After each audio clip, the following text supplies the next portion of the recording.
काला कानून काला कानून काला कानून काला कानून। अरे तुम सिर्फ काला कानून लाओगे। गलती से भी no vote for BJP, no vote for BJP. Bengal को बर्बाद करने का साजिश और कोशिश ना किया जाए।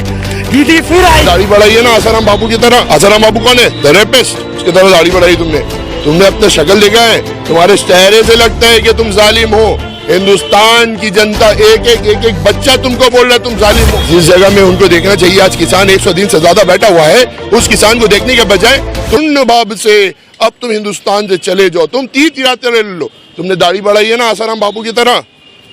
आसाराम बाबू कौन है?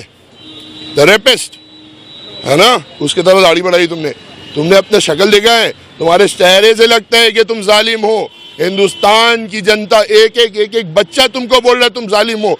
आज एक छोटा बच्चा अगर कोई टीवी देखता है ना, नरेंद्र मोदी का नाम सुनता है तो बोलता है क्या है? अरे ये तो जालिम है, नहीं इसको वोट नहीं देना। बच्चा बोलते हैं इसको वोट नहीं देना। देश के प्रधानमंत्री है ना।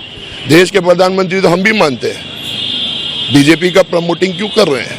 इससे पहले मनमोहन सिंह की सरकार नहीं थी क्या? कौन से प्रधानमंत्री ने आकर के अपने झंडे के तले आकर के कैंपेनिंग किया है? बताइए आप मुझे। अटल बिहारी वाजपेयी नहीं थे क्या उसके पार्टी के? उन्होंने कैंपेनिंग किया था क्या उन्होंने ऐसी भाषा का प्रयोग किया था जो ये भाषा का प्रयोग कर रहे हैं? हाँ, जिस जगह में उनको देखना चाहिए, आज किसान 100 दिन से ज्यादा बैठा हुआ है, उस किसान को देखने के बजाय तुम क्या कर रहे हो? तुम आगे बंगाल में कैंपेन कर रहे हो। तुमको उसका कानून हटाना चाहिए। तुम बंगाल में आगे कैंपेन कर रहे हो। किसान की बात कही है, बीजेपी वाले कह रहे हैं कि ये किसान है ही नहीं, लोग नकली किसान है, खालिस्तानी है। तो मैं भी यही बोल रहा हूँ ना भाई कि तुम भी ढोंगी हो। हम भी तो तुमको वही बोल रहे हैं कि तुम ढोंगी हो। फिक्स सेम जिस तरह तुम बोलोगे उस तरह हम तुमको बोलेंगे। तुमने एनआरसी के टाइम में भी सारे स्टूडेंट को बोला था गलत। तुमने शाहीन बाग में औरतें बैठी थी उसको कहा तुमने गलत। अब तुमने किसान को बोल दिया गलत। तुम हो कौन? तुम जाहिल हो। तुमको पता ही नहीं है कि तुमको क्या करना चाहिए। देश चलाने के लिए उन्नति जरूरत होता है, कानून जरूरत नहीं होता। तुम बेफजूल का कानून ला रहे हो। जिस जगह तुमको नौकरी देना चाहिए उस जगह तुम कानून ला रहे हो। जिस जगह तुमको वैक्सीन लेना चाहिए तुम उस जगह बोल रहे कि हमको वोट दो तब वैक्सीन देंगे। आखिर तुम हो कौन? तुम आज जिस सरकार में तुम बैठे हुए हो, ये जनता का पैसा से तुम चला रहे हो। आज तुमने सरदार वल्लभ भाई पटेल का इतना बड़ा तुमने स्टैचू बना दिया। वो पैसा क्या तुम्हारे बाप का था? कहां से लाए थे तुम? अकाउंट चलाए थे तुम्हारे घर से लाए थे तुम पैसा? ये गरीब जनता का पैसा। और तुम गरीब जनता को बोलते हो कि पैसा, टैक्स का पैसा के बारे में तुम पूछना चाहते हो? हम तुमको बता देंगे गरीब जनता टैक्स कितना देता है। हिंदुस्तान का जनता जितना टैक्स देता है ना, एक छोटी प्रोडक्ट के नाम पे शायद पूरे वर्ल्ड के अंदर उतना जनता कलेक्शन नहीं होता है टैक्स का। लेकिन बीजेपी वाले को एक बात समझ में आना चाहिए कि ये बंगाल है और ये बंगाल के लोग जो हैं यहाँ दीदी को पसंद करते हैं। दीदी के अलावा और किसी को नहीं पसंद करते। मैं शाह फैद उमर कुरैशी बंगाल के 7 पॉइंट से यही बोलना चाहता हूँ कि ये जाहिल सरकार है। इस जाहिल सरकार की जाहिलियत में मत आइएगा। अगर वो नोटबंदी को डिनाई कर देते तो ये इतना बड़ा कानून हिंदुस्तान में ये जाहिल नहीं ला पाता। नोटबंदी से शुरू किया है, एक एक करके चलते आ रहा है, करते चला जा रहा है। हिंदुस्तान की जनता को, हमारे कंट्री की जनता को परेशान करके रखा है इसने। रात दिन दंगा के नाम पे हिंदुस्तान के नाम का राजनीति। हिंदुस्तान में जो राजनीति होता है वो डेवलपमेंट का होता है, लेकिन ये जब से आया उस दिन से हिंदू मुसलमान करके सारे बच्चों को परेशान कर दिया। किताब बच्चे पढ़ते हैं, किताब बंद करते हैं, हिंदू मुसलमान का नाम सुनते हैं। जिस जगह उसको एग्जाम में पास होने का, मार्क्स लाने का पढ़ाई करना चाहिए, उस जगह वो इंटरनेट में बैठ के देखता है कि मोदी बोलता मुसलमान को गलत, योगी बोलता मुसलमान गलत। क्या ये तालीम देने की हम लोगों ने मेहनत किया था? क्या यही दिन देखने के लिए हम लोगों ने मेहनत किया था? हमारे माँ बाप ने मेहनत किया था, हमारे बड़े ने मेहनत किया था कि हिंदुस्तान को आगे बढ़ाने के लिए मेहनत किया था? क्या यही दिन देखने के लिए हम लोगों ने ये किया था? जो आज मोदी हम लोगों के सर में चढ़ के हम लोगों के पास जुल्म करते चला जा रहा है। आपसे मैं आखिरी सवाल पूछूंगा, मैं जनता जान लेता हूँ। आप ये बताइए कि लोगों को किस नाम पे वोट करना चाहिए, हिंदू मुसलमान या डेवलपमेंट के नाम पे? सबका नाम से, वो हिंदू मुस्लिम ने यहाँ सब एक साथ रहे, सब भाई रहेगा इसमें। देखिए हम लोग तो, ये तो हम लोग का हो गया भाई। हम ही लोग को सब लेके चलना है, आम जनता। हम यदि सोचेगा मोदी अच्छा, हम सोचेगा वो अच्छा, वो उससे नहीं चलेगा। हम लोग को अपना कौम अपना, इसमें कोई हिंदू मुस्लिम बोल के नहीं, सब भाई एक हिंदुस्तानी है। जय किसान जय, यही बात हम लोग का। जय जवान जय किसान। हाँ। आपको लग रहा है कि बीजेपी यहाँ सरकार बनाने में कामयाब हो जाएगी? नहीं, यहाँ तो उम्मीद नहीं है, उम्मीद बहुत कम है। उम्मीद कम है। हाँ, उम्मीद बहुत कम है। किसकी सरकार बन रही है? हम लोग का बस ममता दीदी है, ममता दीदी किसकी रहेगी। सरकार बन रही है दादा? ममता दीदी ममता दीदी का क्या नाम है? मोहम्मद मुस्तफा मुस्तफा। जी, दीदी ने क्या काम किया बंगाल के लिए? बहुत अच्छा काम किया है, जो भी किया बहुत अच्छा किया मतलब कुछ नाम बता दीजिए, जी। काम का नाम कुछ। बहुत सारा काम हाँ, किया बताइए।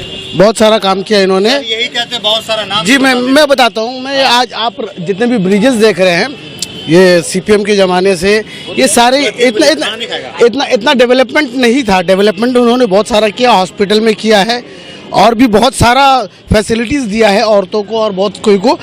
ये तो हम लोग देख रहे हैं, अपने नज़र से देख रहे हैं। और ये इन्होंने कभी जाति का पॉलिटिक्स नहीं किया है। और दीदी का ही चांसेस है। देखिए आपके पीछे हाँ फ्लाईओवर है, आपके पीछे जो फ्लाईओवर है जिसका नाम है माँ, देखिए वो दीदी ही बनाई है। और भी आप कलकत्ता शहर में जितना नया फ्लाईओवर देख रहे हैं, आज से बंगाल में आप लोग कभी भी अगर होश में होंगे तो देखे नहीं होंगे इतना फ्लाईओवर था। आज का टाइम में हम लोग का आने वाला वक्त में जब मेट्रो ऑन हो जाएगा तो हो सकता है आने वाला वक्त में वापस से मेट्रोपॉलिटन सिटी के बदले हम लोग का बंगाल कैपिटल हो जाए और हम लोग का सीएम अगर ममता बनर्जी रही तो। वरना मोदी को इकोनॉमिक दिया गया है, मोदी इकोनॉमिक लेके उल्टा दौड़ गए हैं हमारे प्रधानमंत्री। इतना मनमोहन सिंह जी ने इतना आगे बढ़ाया, 8.9 इकोनॉमिक हम लोग का चला गया, वर्ल्ड फास्टेस्ट ग्रोइंग इकोनॉमिक है। इतना बढ़ाया मनमोहन सिंह ने, उनको इतना बढ़ा के दिया। मोदी जी इकोनॉमिक लिए उल्टा दौड़ गए पीछे की तरफ। अब ये आने वाला वक्त में सब भाई से, सब बहन से, जितने भी हमारे भाई लोग हैं, जितने भी बुजुर्ग हैं, जितने भी चाचा है, मामा है, भतीजा है, खाला है, उन लोग से सबसे रिक्वेस्ट है, जिन लोग का वोटर आईडी आ गया है, प्लीज गलती से भी no vote for BJP, no vote for BJP. Bengal को बर्बाद करने का साजिश और कोशिश ना किया जाए। दीदी फिर आएगी। लेकिन बीजेपी वाले कह रहे हैं ना कि हम यहाँ पे डेवलप वो तो बहुत कुछ कहते हैं, वो तो बहुत कुछ कहते हैं। वो तो चांद में पार्टी ऑफिस बनाना चाहते हैं। चांद में पार्टी ऑफिस बनाएंगे। आपको नहीं चाहिए? नहीं। हाँ, बोलिए। अरे छोड़िए, बोलिए किसान का मसला हम नहीं बोलेंगे। अरे नहीं बोलेगा। अरे आ जाइए ना। अरे लोग किसान का जो मसला हल नहीं किया तो दूसरा क्या हल करेंगे? क्या देश का मसला? हाँ भैया क्या कह रहे हैं?